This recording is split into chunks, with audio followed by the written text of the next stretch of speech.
Mayonnaise തന്നെ പലതരത്തിലുണ്ടാക്കാം അല്ലേ. അപ്പം ഞാൻ കുറച്ച് ദിവസം മുന്നേ ആയിട്ട് പുഴുങ്ങിയ മുട്ട വെച്ചിട്ടൊരു മയണൈസ് ഉണ്ടാക്കിയിട്ടുണ്ട്, പാൽ വെച്ചിട്ടൊരു മയണൈസ് ഉണ്ടാക്കിയിട്ടുണ്ട്.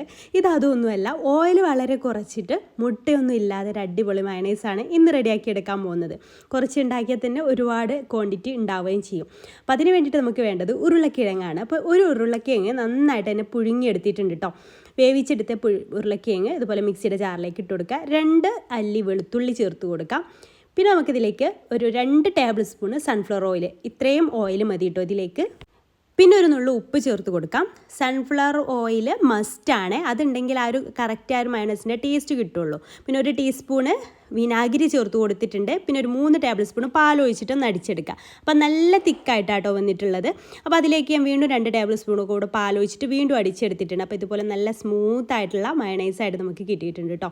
അപ്പോൾ നിങ്ങളുടെ ഇഷ്ടത്തിനനുസരിച്ച് പാലൊഴിച്ചിട്ട് നീട്ടി കൊടുത്താൽ മതി, ലൂസാക്കി കൊടുത്താൽ മതി കേട്ടോ.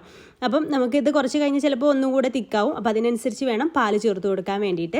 ഈ രീതിയിൽ തയ്യാറാക്കിയെടുത്താൽ ഓയിൽ കുറച്ചും മതി, അതുപോലെ തന്നെ കുറഞ്ഞ ക്വാണ്ടിറ്റിയിൽ ഒരുപാട് മയണൈസ് നമുക്ക് ഉണ്ടാക്കിയെടുക്കുകയും ചെയ്യാം. അപ്പോൾ ഈ ഒരു രീതിയിൽ തയ്യാറാക്കി നോക്കുന്നവരുണ്ടെങ്കിൽ കമൻറ്റ് ചെയ്യണേ. അതുപോലെ ഇത് ഇഷ്ടമായിട്ടുണ്ടെങ്കിൽ ലൈക്ക് ചെയ്യാനും മറ്റുള്ളവരിലേക്ക് ഷെയർ ചെയ്ത് കൊടുക്കാനും മറക്കരുത് കേട്ടോ. ഇതുപോലത്തെ ഈസി റെസിപ്പീസിനായി പേജ് ഫോളോ ചെയ്യാൻ മറക്കല്ലേ.